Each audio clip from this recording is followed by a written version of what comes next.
যে সমস্ত প্রশ্নগুলো আপনাদের এখানে এসছে এগুলোর জন্য আপনাদেরকে ধন্যবাদ যে আপনারা খুব খোলামেলা ভাবে কথা বলেছেন, আমাদেরও সমালোচনা করেছেন যে আমরা কেন বাইরে যাচ্ছি না এবং তাড়াহুড়া করে আমরা কিছু করতে চাচ্ছি কিনা।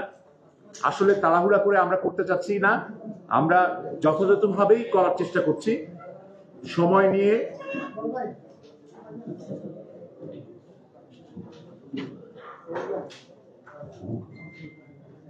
না, আমার মনে হয় যে আমার কথা বলার দরকার নেই, আমরা শেষ করে দিই।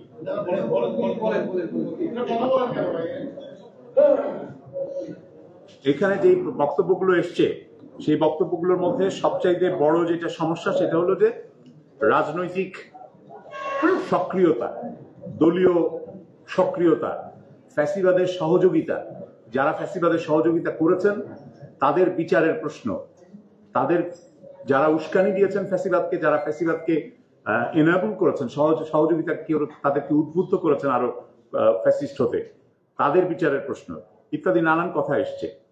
সমস্যা হলো যে আমরা কোনো তদন্ত সংস্থা না, আমরা কোনো অপরাধের তদন্ত করতে পারবো না, তদন্ত করার এখতিয়ার আমাদের না। তবে হ্যাঁ, আমরা এটা বলতে পারি যে যারা উস্কানিদাতা তাদের উস্কানির তদন্ত করা হোক এবং প্রয়োজনীয় ব্যবস্থা নেওয়া হোক, সেটা আমরা বলতে পারি।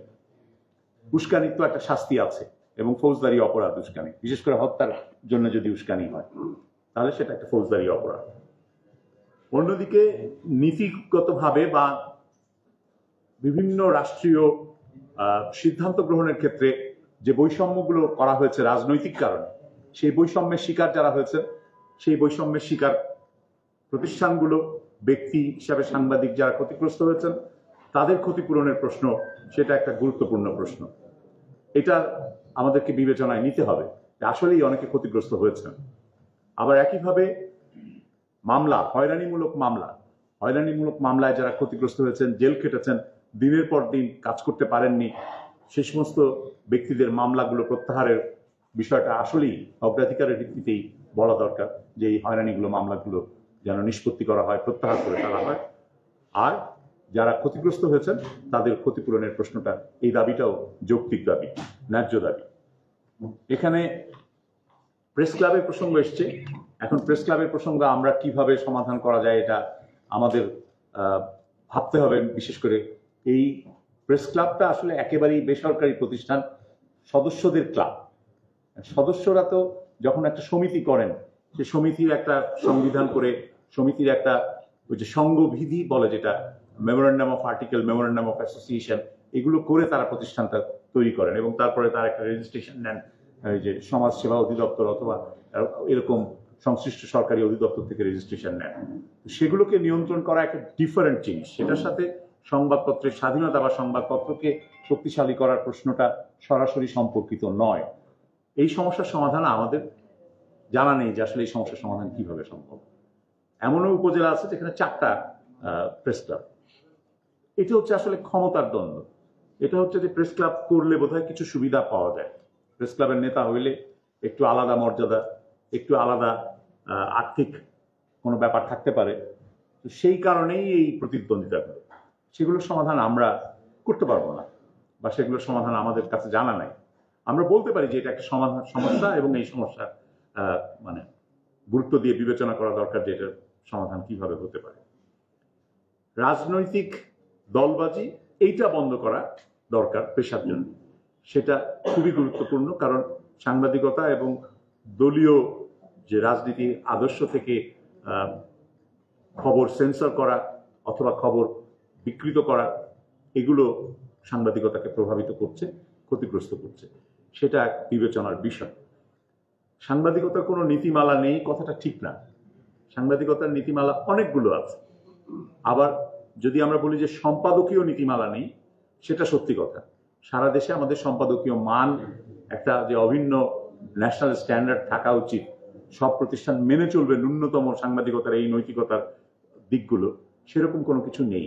সেটার জন্য আমরা সম্পাদক পরিষদকে বলেছি যে আসলে একটা জাতীয় নীতিমালা হওয়া দরকার, আপনারা একটা মান নির্ধারণ করেন যে এই ন্যূনতম মান আমাদের মেনে চলা দরকার। প্রত্যেক যারাই এই পেশায় আছেন, যেই প্রতিষ্ঠানগুলোই সাংবাদিকতার সাথে জড়িত থাকবে তারা যেন এইগুলো মেনে চলে। সেটা আমরা আশা করছি যে সম্পাদক পরিষদ সেই উদ্যোগটা নেবেন এবং তারা সেটা করবেন। পত্রপত্রিকার ক্ষেত্রে অনেক নীতিমালা আছে, সমস্যা হচ্ছে যে সরকার সেই নীতিমালাগুলো মানেনি। সরকার মানেনি মানে সরকারের কর্মকর্তারা তারা রাজনৈতিক প্রভাবে অথবা অন্য কোনো কারণে, সেটা দুর্নীতিও হতে পারে, সেগুলো মানেননি, অনুসরণ করেননি। এই যে পত্রিকা প্রকাশের ক্ষেত্রে আপনারা বললেন যে যোগ্যতার প্রশ্ন, পেশাদার সাংবাদিকের সম্পাদক হওয়ার প্রশ্ন, এগুলো কিন্তু নীতিমালায় আছে, সংবাদপত্র সংক্রান্ত নীতিমালায় আছে যে 8 পাতার একটা পত্রিকা বের করতে গেলে সেই পত্রিকায় সম্পাদক হবেন অন্তত 5 বছরের যোগ্যতা সম্পন্ন, 5 বছরের অভিজ্ঞতা সম্পন্ন, সাংবাদিকতায় 5 বছরের অভিজ্ঞতা সম্পন্ন ব্যক্তি। কিন্তু আপনারাই বলছেন যে উত্তরাধিকার সূত্রে ভাইকে সম্পাদক বানিয়ে দিল অথবা পুত্রকে সম্পাদক বানিয়ে দিল, যার কোনো সাংবাদিকতার অভিজ্ঞতা নেই। সেটা আবার সরকার গ্রহণ করছে। ডিক্লারেশন তো চেঞ্জ করতে হয়, যখন সম্পাদকের নাম পরিবর্তন হয়, প্রকাশকের নাম পরিবর্তন হয়, তখন তো ডিক্লারেশন চেঞ্জ করতে হয়। সেই ডিক্লারেশন চেঞ্জ করা সেটা সরকারের কর্মকর্তারা গ্রহণ করছেন। কেন করছেন? রাজনৈতিক প্রভাব অথবা অন্য কোনো কিছু। নীতি থাকলেও নীতি কার্যকর হচ্ছে না, এইটা আমাদের বড় সমস্যা। এরকম ডিএফপির যে লিস্টিং এর প্রশ্ন, সেটাও কিন্তু নীতি আছে সরকারের। আমি আগেই বলেছি যে সরকার একটা দিকেই সরকারি ব্যবস্থাটা ছিল, সেটা হলো যে পরিদর্শন ব্যবস্থা। প্রেস পরিদর্শন করে এসে তারা একটা রিপোর্ট দিতেন যে কত সংখ্যায় পত্রিকা ছাপা হয়েছে, তার ভিত্তিতেই আপনার লিস্টিং এ নির্ধারণ করা হয় ক্রোনোলজি, 1 নম্বর 2 নম্বর 3 নম্বর ইত্যাদি। আমরা দেখেছি, আমরা চট্টগ্রামের কথা আমি বলতে পারবো না, কারণ চট্টগ্রাম এখনো আমরা ওই হিসাবটা করি নাই, কিন্তু ঢাকার হিসাবটা আমরা দেখেছি। ঢাকা বহুমুখী সমবায় সংবাদপত্র হকার্স সমবায় সমিতি একটা আছে, আর একটা হচ্ছে বাংলাদেশ সংবাদপত্র হকার্স সমবায় সমিতি। দুটো সমিতির মাধ্যমে ঢাকায় সংবাদপত্র বিতরণ হয়। এই দুটো সংবাদপত্র সমিতির কাছ থেকেই আমরা হিসাব নিয়েছি যে তারা কতগুলো পত্রিকা বিক্রি করেন এবং কি পরিমাণে বিক্রি করেন। পরিসংখ্যান একদম স্পষ্ট, এখানে কোনো ভুল নাই, কারণ ওখানে টাকা পয়সার লেনদেন হচ্ছে। তারা যত কাগজ বিক্রি করছেন তার বিনিময়ে কমিশন পেয়েছেন এবং সেই ভিত্তিতে তারা টাকা ফেরত দিয়েছেন মানে পত্রিকার কর্তৃপক্ষকে। সেই হিসাব ভুল হওয়ার কোনো কারণ নেই, সেই হিসাবের সাথে বাস্তবতার কোনো মিল নেই। ঢাকা শহর থেকে 302টি পত্রিকাকে মিডিয়া লিস্টিং এর মধ্যে ঢুকানো হয়েছে। সারা বাংলাদেশে 590 বা 592টার মতন পত্রিকা মিডিয়া লিস্টিং এ আছে। আমরা দেখেছি হকারদের ওই তালিকায় 46টা কাগজ মাত্র তারা লেনদেন করে, বাকি কাগজের কোনো টেকার নেই, কেউ নেয় না ওই কাগজ। তাহলে এটা সরকারের ওই মিডিয়া লিস্টিং এ ঢুকলো কি করে? এই সমস্যার সমাধান করতে হবে, এই সমস্যার সমাধান আমাদের খুঁজতে হবে। একইভাবে আপনার পত্রিকার প্রচার সংখ্যার দিক থেকে আমি একটু আগেই দৃষ্টান্ত দিয়ে আপনাদেরকে বলেছি যে সাবেক প্রধানমন্ত্রীর প্রেস সচিব, তার একার নামে 4টা পত্রিকার ডিক্লারেশন ছিল, একার নামে 4টা পত্রিকার ডিক্লারেশন, এবং একটি পত্রিকার সার্কুলেশন যেটা 6,000-এর কম, সেটাকে তিনি 2,99,000 দেখিয়েছেন। এবং হ্যাঁ, দেখতে বাধ্য করেছেন, মানে এই 2,99,000 এটা লিখতে বাধ্য করেছেন।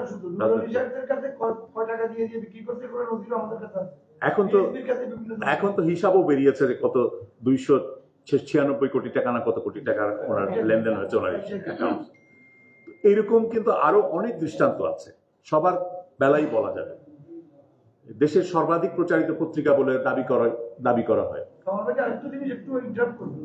পত্রিকার মালিকেরা করে কি, আপনার পত্রিকার বেতন দেওয়া এবং ওয়াইস বোর্ড ইমপ্লিমেন্টেশনের প্রস্তাব আসলে উনি চলে যায় সি ক্যাটাগরিতে। উনি যখন সরকারি কাগজ ইনপুট করেন অথবা যখন বিজ্ঞাপনের হাত তৈরি করেন তখন এই ক্যাটাগরিতে এটাই হচ্ছে। এবং ওই যে সর্বাধিক প্রচারিত তালিকার যে দাবি করা হয় যে তিনি সর্বাধিক প্রচারিত এই পত্রিকা, কিন্তু হকারের বেচা বিক্রির হিসাবে কিন্তু সেটা ঠিক না, দেখা যায় যে সেটা ঠিক না। এইরকম আপনি বলেছেন যে ক্রস ওনারশিপ চলবে না, মানে একই ব্যক্তি বা একই কোম্পানি টেলিভিশন, পত্রিকা, অনলাইন, রেডিও সবকিছুর মালিক হতে পারবে না। এটা কিন্তু অনেক দেশেই নাই, এমনকি আমেরিকাতেও একটা টেলিভিশন কোম্পানির মালিক পত্রিকার মালিক হতে পারেন না। আমাদের এখানে কি হয়েছে, আমাদের এখানে একই হাউসে একাধিক টেলিভিশন চ্যানেলের অনুমতি দেওয়া হয়েছে। এটা শুধু একটা গোষ্ঠীর ক্ষেত্রে না, একাধিক গোষ্ঠীর ক্ষেত্রে এরকম হয়েছে। আবার একই হাউসে টেলিভিশন, রেডিও, অনলাইন, সংবাদপত্র বাংলা এবং ইংরেজি অনুমোদন দেওয়া হয়েছে। একই হাউস থেকে একাধিক বাংলা পত্রিকা বেরোচ্ছে। পাঠক কি পাচ্ছে? একই জিনিস তো দুই নামে বেরোচ্ছে। তো তাহলে তো পাঠক এখানে কোনো প্রতিযোগিতা বা এখানে কোনো ভিন্ন মত বা এখানে ভিন্ন চিত্র এটা দেখতে পাচ্ছেন না, কোনো বৈচিত্র্য থাকছে না, ডাইভার্সিটি থাকছে না, বহুমাত্রিকতা থাকছে না। এই সমস্যাগুলোর সমাধান আমাদেরকে খুঁজতে হবে। তো আপনারা যথার্থভাবেই বলেছেন, এখানে যে যেখান থেকে সেখান থেকে যে কেউ পত্রিকা বের করে ফেলছে, এগুলোকে একটা শৃঙ্খলার মধ্যে নিয়ে আসতে হবে। একটা নৈরাজ্যকর পরিস্থিতি তৈরি হচ্ছে। এটা শুধু সংবাদপত্রের ক্ষেত্রে না, এটা টেলিভিশনের ক্ষেত্রেও হয়েছে। বাংলাদেশে 46টা টেলিভিশন চলার মতন বাজার নেই, কিন্তু 46টা টেলিভিশনকে অনুমতি দিয়েছে সরকার।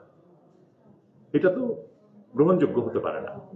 এবং এই টেলিভিশন কেন্দ্রগুলো যেহেতু বাজার নেই, সেই কারণে তারা আয়ও করতে পারে না, আবার ওই তখন নিয়োগ দেয় বিনা বেতনে, কার্ডের ব্যবসায় চলে যায়। এইগুলো একটা দুষ্টচক্র তৈরি হয়েছে। এই দুষ্টচক্র ভাঙতে হবে। এই দুষ্টচক্র ভেঙে এখানে একটা শৃঙ্খলা আনতে হবে, একটা নিয়ম আনতে হবে। আমি আপনাদের যে বক্তব্য শুনলাম, সেই বক্তব্যে খুব জোরালোভাবে একটা বক্তব্য এসছে শুনলাম, যে ওয়েস্ট বোর্ডের বদলে বরং ন্যূনতম বেতন নির্ধারণ করা হোক। সেটা একটা ভালো সমাধান হতে পারে, যে ন্যূনতম বেতন সারা দেশে সাংবাদিকতার জন্য থাকবে নির্ধারণ করা। আর যেই শহরে খরচ বেশি, বিশেষ করে ঢাকায়, রাজধানীর জীবনযাত্রা অনেক বেশি ব্যয়বহুল, রাজধানীর জন্য আলাদা করে একটা ভাতা, যে রাজধানীর খরচ এটাকে বাড়তি বেতন তাদের জন্য একটু বেশি হবে, বা যতটা প্রয়োজন ততটা বেশি হবে, কিন্তু সারা দেশের জন্য একটা ন্যূনতম বেতনের কাঠামো থাকা। এ প্রস্তাব ভালো প্রস্তাব। আমরা আশা করছি যে এই ধরনের সমাধানগুলো আমরা আপনাদের কাছ থেকেই পাব। এই স্টেক হোল্ডার বলতে যারা আছেন তাদের কাছ থেকেই পাবো। এখানে তো সম্পাদকরাই বলেছেন যে বেতন না দেওয়া, ওই যে একজন সম্পাদক বললেন যে বেতন না দিয়ে তো পত্রিকা বের করা এটা গ্রহণযোগ্য হতে পারে না। এরকম প্রকাশকরাই এখানে বলেছেন যে প্রকাশক হিসাবে একটা যোগ্যতা নির্ধারণ করা উচিত, যে কি হলে সে প্রকাশক হতে পারবে, কি হলে প্রকাশক হতে পারবে না। এই ধরনের সমাধানগুলো আমরা চাই যে স্টেক হোল্ডাররাই বলুন, এবং সেটার ভিত্তিতেই আমরা সুপারিশমালা তৈরি করব। আমরা আশা করছি যে একটা কার্যকর সুপারিশমালা তৈরি করে যেতে পারবো। বাস্তবায়ন আমাদের হাতে না, বাস্তবায়ন করবে সরকার। সরকার সেটা এই তত্ত্বাবধায়ক মানে অন্তর্বর্তী সরকার হোক আর রাজনৈতিক সরকার হোক, তাদের উপরেই এই দায়িত্বটা বর্তাবে। আমরা রাজনৈতিক দলগুলোর কাছ থেকেও তাদের সুপারিশ চেয়েছি, লিখিতভাবেই চেয়েছি। আমরা আশা করছি তারা সেই সুপারিশ দেবেন, এবং অনেকে ইতিমধ্যে দিয়েছেন। রাজনৈতিক দলগুলো সেই লিখিত সুপারিশ আমাদের হাতে থাকলে সেটাও একটা সুবিধা আমাদেরকে দেবে, যে আমরা যখন এই রিপোর্ট পেশ করব, সুপারিশমালা পেশ করব, তখন তারা যদি সেটা না মানেন, তাদের কথা থেকে ফিরে যান, তাদের কথা তারা মানলেন না, তাহলে তাদেরকে সহজেই বলা যাবে, they can be help to account, যে কেন আপনারা তখন তাহলে এইটা বলেছিলেন। সেজন্যই আমরা চেষ্টা করছি একটা ভালো রিপোর্ট তৈরি করার এবং ভালো সুপারিশমালা তৈরি করার। আমাদের পেছনে এরকম আরো দুটো রেকর্ড আছে। একটা হচ্ছে সংবাদ বেতার এবং টেলিভিশন, বাংলাদেশ টেলিভিশন এবং বাংলাদেশ বেতারের স্বায়ত্ত শাসন সংক্রান্ত একটা কমিশন হয়েছিল 1993 সালে, 96 সালে এবং 93 সালে, এবং তারা রিপোর্ট দিয়েছিল 97 সালে। তাদের সুপারিশ মালা আমরা দেখেছি, এবং সেই সুপারিশ মালায় হয়তো অনেকটাই বাস্তবায়ন হয় না, কিন্তু সেই সুপারিশ মালার ফলে কিছুটা পরিবেশ বদলেছে।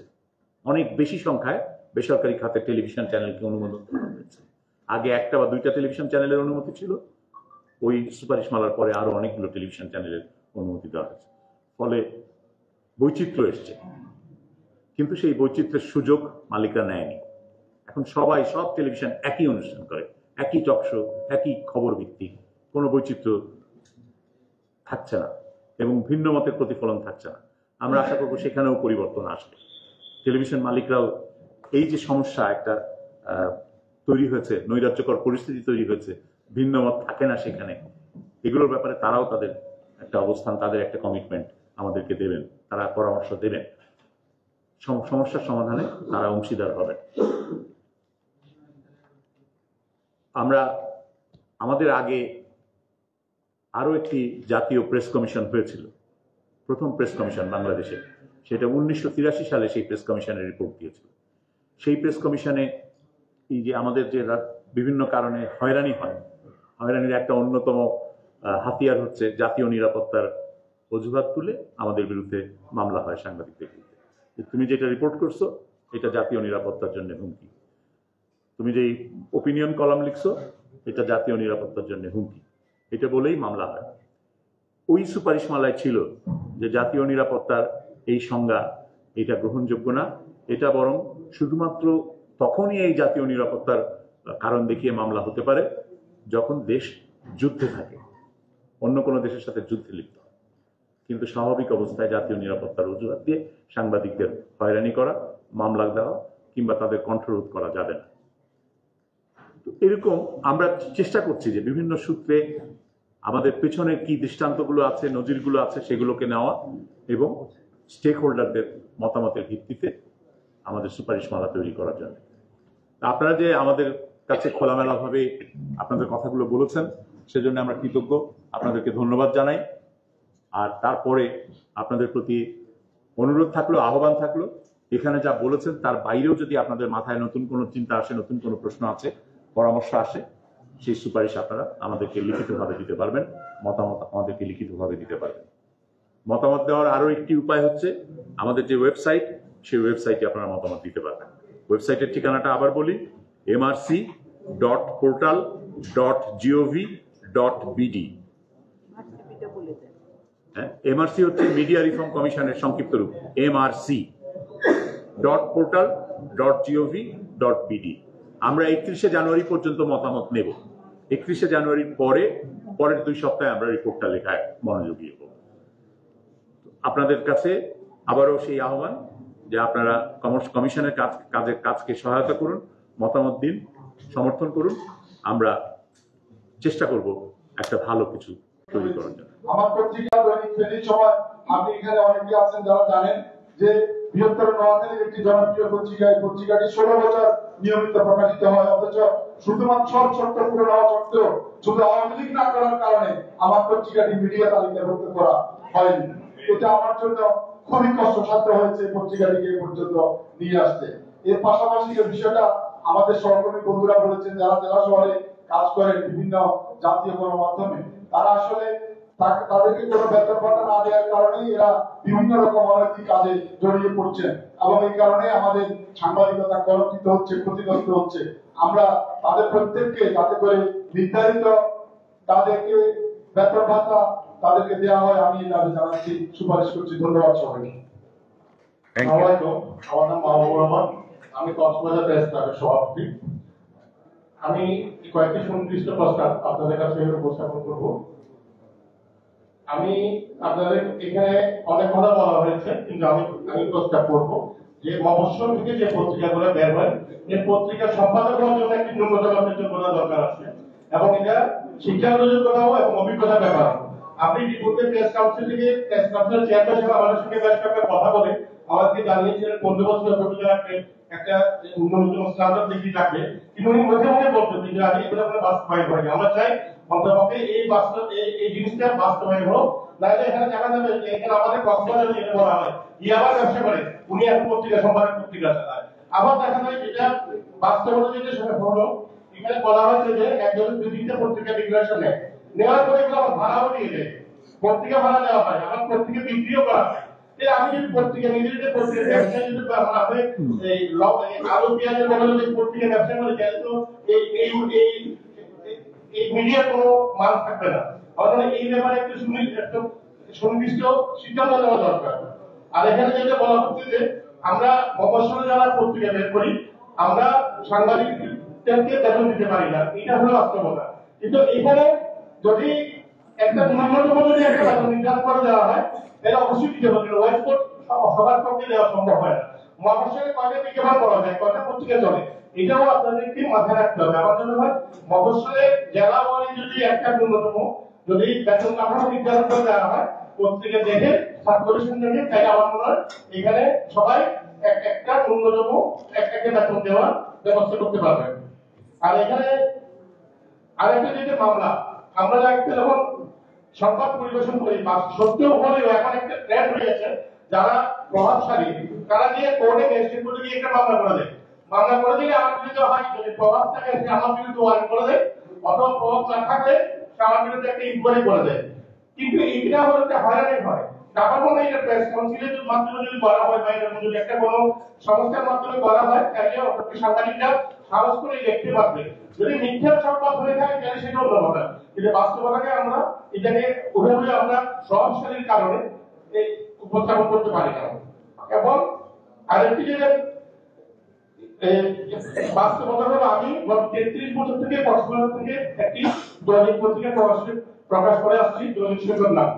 আমরা এখানে এই আপনি যেটা বলেছেন ডিপি, এখানে গত এই 15 বছর থেকে আমরা সঠিক কোনো সাবস্ক্রিপশন পাই না, বা ইনকোয়ারি করতে আসলে আমাদেরকে হয়রানি করা হয়। এই কাজ ওই কাগজ এই কাগজ করে আমাদেরকে হয়রানি করা হয়। আমরা এই হয়রানি থেকে আমরা বাঁচতে চাই। আমি বলবো একটা কাউন্সিল করা হোক বা একটা বোর্ড করা হোক, যেখানে পত্রিকা সংক্রান্ত সব কাজগুলো এখানে করা হবে। আর প্রেস ক্লাব নিয়ে একটু আমি বলা দরকার যে প্রেস ক্লাব এই যে 5ই আগস্টের পরে এমন কিছু হচ্ছে, যারা আগে থেকে ছিল তারা এটাকে আবার নতুন করে এখানে একটা ঝামেলা সৃষ্টি করে, মানে যারা ছিল না তাদেরকে আবার এখানে আসার জন্য বাধা সৃষ্টি করছে। এই জিনিসগুলো আপনাদের দেখা দরকার। আমি আপনাদেরকে আবারও ধন্যবাদ জানাচ্ছি, আপনাদের আমাদেরকে ডেকে কথা বলার সুযোগ করে দিয়েছেন। এটা বিভাগ পরিষদের আরো ভালো হতো। ধন্যবাদ।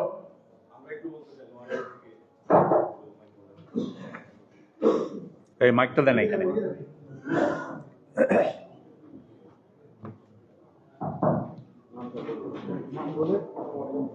আচ্ছা, আমি নাসিম শুভ, নোয়াখালী থেকে এসেছি। আমি এখন টেলিভিশনে কাজ করি নোয়াখালীতে। কাউকে ইন্ট্রোডিউস না করে আমি শুরুতে আমার মূল কথা যাচ্ছি, সেটি হচ্ছে 5ই আগস্টের আগে কি পরিস্থিতি ছিল। এখানে অনেকে আমার পরিচিত গণমাধ্যম কর্মী আছেন, বিশেষ করে ফেনী সাহাবাদ ভাইরা যেটি বলেছেন, ফেনী এবং নোয়াখালীতে, আমাদের নোয়াখালীতেও ঠিক একই চিত্র ছিল। অনেকের মধ্যে 5ই আগস্টের আগে নোয়াখালীতে একজন কৃতি সন্তান ছিল, বহু সন্তান না শয়তান ছিল, যে নোয়াখালী প্রেস ক্লাবকে এমন ভাবে কুক্ষিগত করার নেতৃত্ব দিয়েছিল। ভোটের আগের দিন নোয়াখালী প্রেস ক্লাবের নির্বাচন হবে কিনা ঢাকা থেকে ফোন আসতো, রাত্রে 12টা বাজে ফোন এসেছে নোয়াখালী প্রেস ক্লাবের নির্বাচনকে আমি করবো কি করবো না। এসপি রাত্রে 12টা বাজে ওই কৃতি শয়তানকে ফোন করতে হতো। পরিস্থিতিটা এমনই হয়েছিল।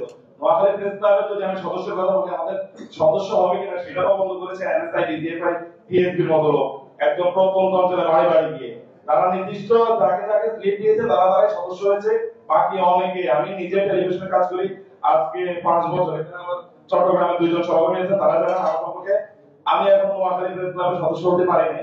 5ই আগস্টের পরবর্তীতে যখন চট্টগ্রাম প্রেস ক্লাব নিয়ে ঝামেলা সৃষ্টি হয়েছিল, একই সমস্যা কিন্তু নোয়াখালী প্রেস ক্লাবে হয়েছিল। 5ই আগস্টের আগে সারা দেশে যখন ওই বঙ্গবন্ধু স্বদেশ প্রবর্তন দিবস পালন হয় নাই, নোয়াখালী প্রেস ক্লাবে কিন্তু সেটি যথাযোগ্য মর্যাদায় আমাদের সাংবাদিকদের আয়োজনে পালিত হয়েছিল। তারাই এখন এতদিন ছিল, তারা কি স্বৈরাচারের দোষর করবো না, তারাই কাকে ধরতে হবে, তারা যেভাবে লিস্ট দিয়েছিল ঠিক 5ই আগস্টের পর তারাই এখন হয়ে গেছে আবার বড় মাপের সাংবাদিক। মানে তাদের এখন কিছু করতে গেলে তারা কি সাংবাদিক হয়ে গেছে, তাদের বিরুদ্ধে কিন্তু কোনো ব্যবস্থা নেওয়া হয় না।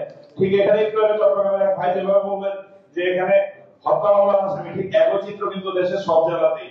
যখন চট্টগ্রামের মতো আমরাও জেলা প্রশাসক মহোদয় বরাবর একটা আবেদন করেছেন নোয়াখালী প্রেস ক্লাবের বিষয়ে ব্যবস্থা নেওয়ার জন্য, তিনি একই কাজ করেছেন, সেটা সচিবালয়ে পাঠিয়েছেন, মন্ত্রণালয়ে পাঠিয়েছেন, ডিএমপি এখন আমরা কোনো মানে রেজাল্ট পাইনি। যাই হোক, সেদিকে যাচ্ছি না আমি। তো আসলে এখানে আমার কিছু সুনির্দিষ্ট কথা, আমি নোয়াখালীতে গত আমার কাজের অভিজ্ঞতা, এখানে অনেকে আমার অনেক মোস্ট সিনিয়র, অনেকের সন্তান হলো, সেদিকে আমার অল্প যে অভিজ্ঞতা, সেখান থেকে আমি আমাদের নির্বাচন সময় দেখেছি, সেটা স্থানীয় এবং জাতীয় নির্বাচনে একটি বিশেষ শিল্প গোষ্ঠী, তাদের 1 থেকে 1.5 শতাধিক একটা মিডিয়ার সাংবাদিক ভোটের দিন ভোট কার্ড নিয়ে নোয়াখালীতে তারা দায়িত্ব পালন করতেন। বড় একটি শিল্প গোষ্ঠী, যাদের 5 থেকে 6টি তাদের মিডিয়া আছে, এবং তাদের কার্ড নিয়ে নোয়াখালী, ফেনী, লক্ষ্মীপুর, কুমিল্লা, চাঁদপুর থেকে এবং ঢাকা থেকে 15-20টা গাড়ি সহ তাদের 1 থেকে 1.5 শতাধিক প্রত্যেকটা নির্বাচনে তারা সরাসরি প্রভাব বিস্তার করতেন। একটা মিডিয়া একটা জেলার নির্বাচনে কাভারেজের জন্য এতগুলো কিভাবে কাট পেল, সেটি আসলে আমার বোধগম্য না। আশা করি এই বিষয়ে আপনারা সুনির্দিষ্ট কোনো সুপারিশ করবেন।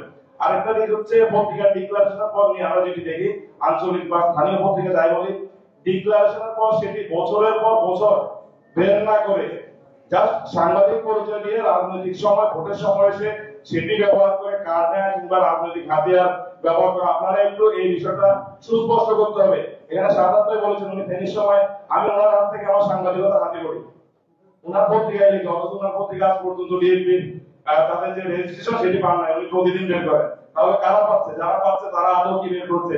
এমন অনেক পত্রিকা নাকি তারা আদৌ কি বের করছে কিনা সেটিরও আপনারা আশা করি সুনির্দিষ্ট একটি প্রস্তাবনা দিবেন। আর সর্বশেষ আমি যেটি বলবো, আমরা উপজেলার পর্যায়ে যে ক্লাবগুলো সেগুলোকে বলি উপজেলা প্রেস ক্লাব, জেলা পর্যায়ের প্রেস ক্লাবকে বলি জেলা প্রেস ক্লাব, কিন্তু আমরা ঢাকা প্রেস ক্লাবকে কেন জাতীয় প্রেস ক্লাব বলে আমার বলবো মনে হয়। এখানে আসলে জাতীয় কি হয়? যদি ওটা জাতীয় প্রেস ক্লাব হয় সেখানে যেমনি ঢাকা সাংবাদিকরা থাকবে তেমনি মফস্বল সাংবাদিকরাও থাকবে। সেই হিসেবে আমার সুস্পষ্ট করা হচ্ছে উপজেলা পর্যায়ে যারা সাংবাদিক রয়েছেন, উপজেলা পর্যায়ে যে প্রেস ক্লাব রয়েছে সেটির সম্পাদক এবং সভাপতি পদাধিকার বলে তারা জেলা প্রেস ক্লাবের সদস্য হবে। একইভাবে জেলা প্রেস ক্লাবের যারা সম্পাদক এবং সভাপতি হবেন তারা পদাধিকার বলে জাতীয় প্রেস ক্লাবের সদস্য হবে। তাহলে আসলে যে তৃণমূল এবং যে কেন্দ্র সেটা যে বৈষম্যটা সেটি দূর হবে। তো সবাইকে ধন্যবাদ। আপনি ওই শিল্প গোষ্ঠীর নামটা বললেন না, কোন? সেটা স্পষ্ট করে বলে বসুন্ধরা শিল্প গোষ্ঠী। তাদের 1 থেকে 1.5 শতাধিক মিডিয়া কর্মী নোয়াখালীতে এমপি নির্বাচন একদম মেম্বার নির্বাচন পর্যন্ত তারা সেখানে প্রভাব বিস্তার করতো। কোন প্রার্থীর পক্ষে ছিল? হ্যাঁ, আরটিভি ছিল। আরটিভি ছিল আমার নোয়াখালীর মালিক। আমার নোয়াখালীতে কিন্তু অনেক চ্যানেলের মালিক আছে। ব্যাংকক গ্রুপের আরটিভি মালিক। ওনার ভোটের দিন আরটিভি ছিল প্রায় 30টা হবে। গ্লোবাল টেলিভিশন মাহমুদ রশিদ কিরণ সেও ফাঁসিবাদের ওই দর্শকের এমপি ছিল। তার ছিল ভোটের আগের দিন তার 27টা গাড়ি ছিল। ঠিক একইভাবে বসুন্ধরা গ্রুপের মালিকের যিনি মালিক তার বন্ধু ছিল আমাদের লোকাল এমপি ছেলে। যতগুলো নির্বাচন তারা কম গাড়ি নিয়ে যেত, কত কোটি টাকা রাখবে নোয়াখালীর। আমরা ম্যানেজ করতে। Thank you. Thank you.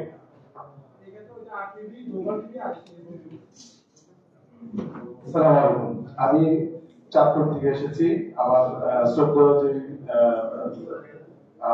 সম্মানিত যে সহকর্মীরা রয়েছেন তাদের প্রতি সম্মান রেখে আমি কথা বলছি। নামটা বলেন। যে আমি মুসাফির আল আকিব, চাঁদপুর টাইমসের প্রধান বার্তা সম্পাদক এবং তার প্রতিষ্ঠাতা। আমি আমার সহকর্মী ভাইয়ের সাথে সহমত পোষণ করছি। ওই বিষয়গুলো আমরাও সাফার করছি। পাশাপাশি আমি চাঁদপুর টাইমস যখন প্রতিষ্ঠা করে 2014 সালে অনলাইনকে গুরুত্ব দিয়ে ঠিক সেম ভাবে ফ্যাসিলিটি দোষকদের কারণে তাদের শুধুমাত্র তাদের দোষ হতে পারে না বিধায় চাঁদপুর টাইমস তখন নিবন্ধিত হয়নি আজ পর্যন্ত। আমরা আমাদের যে কন্ট্রিবিউশন ছিল, যে চেষ্টা ছিল, আমরা লোকালের থেকে জাতীয় গণমাধ্যমের সাথে টেক্কা দিয়ে আমরা আমাদের এই প্রোগ্রামটি চালিয়েছিলাম। শুধুমাত্র আমরা আওয়ামী লীগের দোষ হতে পারিনি বিধায় আমাদের এই পত্রিকাটি আজ পর্যন্ত নিবন্ধিত হয়নি। এই বিষয়টি ডিজিএফআই এবং এনএসএ রিপোর্ট ভালো থাকা সত্ত্বেও আমাদের এটা হয়নি। আমি আশা করব এই বিষয়টা আপনাদের মাধ্যমে প্রত্যেকটি জেলায় যারা অবহেলিত রয়েছে এই মিডিয়াগুলো এদের বিষয়ে আপনারা আপনাদের সিদ্ধান্ত নেবেন। পাশাপাশি বেসলার বিষয়গুলো আমরা বলতে চাই, আমাদের স্থানীয় যে সাংবাদিকদের যে সংস্থাগুলো আছে এগুলোর ক্ষেত্রে এখনো সেই একই অবস্থা। আমাদের চাঁদপুরে গত কয়েকদিন আগে আমাদের 28 তারিখে আমাদের প্রেস ক্লাবের কমিটি গঠন হয়েছে। আমরা যদি দেখি, আপনারা যদি দৃষ্টি দেন দেখবেন যে সেম অবস্থা। আমি কথা বলাবো না, আমি আমার যে প্রস্তাবনাগুলো রয়েছে সেগুলো আমি লিখিত আকারে আপনাদের কাছে পেশ করেছি। সুতরাং আমি সেই বিষয়ে কথা বলবো না, শুধু একটু বলবো জেলা পর্যায়ে যারা আমরা গণমাধ্যম কর্মী হিসেবে কাজ করছি, আমাদের জানমালের নিরাপত্তা যদি আপনারা নিশ্চিত না করেন তাহলে আমরা সামনে কাজ করা আমাদের পক্ষে সম্ভব না। ফ্যাসিলিটির যে দোষররা নতুন করে আমার এস্টাবলিশ হচ্ছে এটা আপনাদেরকে বোঝানোর কিছুই নেই। আপনারা বুঝেন, আপনারা আমাদের অভিভাবক, আপনাদের কাছে শুধু এতটুকুই বলবো নব্য ফ্যাসিলিটির এখন নতুন করে আমরা আমাদের সামনে দেখতে পাচ্ছি, যাদের কারণে একসময় আমরা কাজই করতে পারিনি। আপনারা নিশ্চয়ই জানেন যে বাংলাদেশের একজন প্রভাবশালী মন্ত্রী দীপুমণি, তার ব্যাপারে আপনাদের সকলেরই অবগত আছেন। তারপরে মায়া চৌধুরী, তিনিও চাঁদপুরে। মায়া পুত্রবাড়ি, তিনি আমার কারখানার সন্ধানী চাঁদপুর ট্যাক্সি আমরা ইউজ করেছিলাম। এরপরে আমরা চাঁদপুরে থাকতে পারি, এরকম একটা পরিস্থিতি আমাদের হয়েছে। দীপাবলির ব্যাপারে আমাদের অনেক গণমাধ্যম কর্মী এখনো মামলার শিকার, জাকির সহ আমাদের অনেকেই আমাদের এই মামলার শিকার হয়ে আছেন, এখনো পর্যন্ত তারা ভুক্তভোগী আছেন। এই বিষয়গুলো লোকালে যারা সাংবাদিকতা করি আসলে আমাদের অবশ্য সাংবাদিকতা অত্যন্ত চ্যালেঞ্জিং। আমরা কথা বলতে পারি না, এই প্রভাবশালী রাজনৈতিক প্রেসারে আমরা নিজেদের ঘরেও থাকতে পারি না। আমি আশা করছি আপনারা যেহেতু সেন্ট্রালে আপনারা আলহামদুলিল্লাহ আপনারা দেখতেছেন, অবশ্যই সাংবাদিকতা যারা করতেছেন তাদের জানমাল নিরাপত্তা এবং তাদের জীবনমান উন্নয়নে তাদের প্রশিক্ষণের বিষয়গুলো আমি আশা করছি আজকের এই কমিশন গুরুত্ব দিবেন। আমি এই জুলাই আন্দোলনে যারা শহীদ হয়েছেন তাদেরকে স্মরণ করে, যারা আহত হয়েছেন তাদেরকে স্মরণ করে আজকের এই নতুন বাংলাদেশের নতুন যে স্বপ্ন এই গণমাধ্যম সংস্কার কমিশন দেখিয়েছে, আমি স্বাগত জানাচ্ছি, ধন্যবাদ জানাচ্ছি। আশা করছি এই কমিশন 53 বছর যেটা হয়নি, আগামী বাংলাদেশ নতুন সম্ভাবনা মানে বাংলাদেশকে রিপ্রেজেন্ট করার ক্ষেত্রে আপনাদের এই সংস্কার আমাদের জন্য ভূমিকা রাখবে, এই প্রত্যাশা রেখে আমি আমার বক্তব্য শেষ করছি। পাশাপাশি আমাদের তো মফস্বল থেকে যারা এসেছেন 10টার মধ্যে মাত্র আমরা 3টা জেলা কথা বলতে পেরেছি বা 4টা। আমি আশা করছি বাকি যে জেলাগুলোর প্রতিনিধিরা আসছেন তাদেরকে একটু সুযোগ করে দেবেন।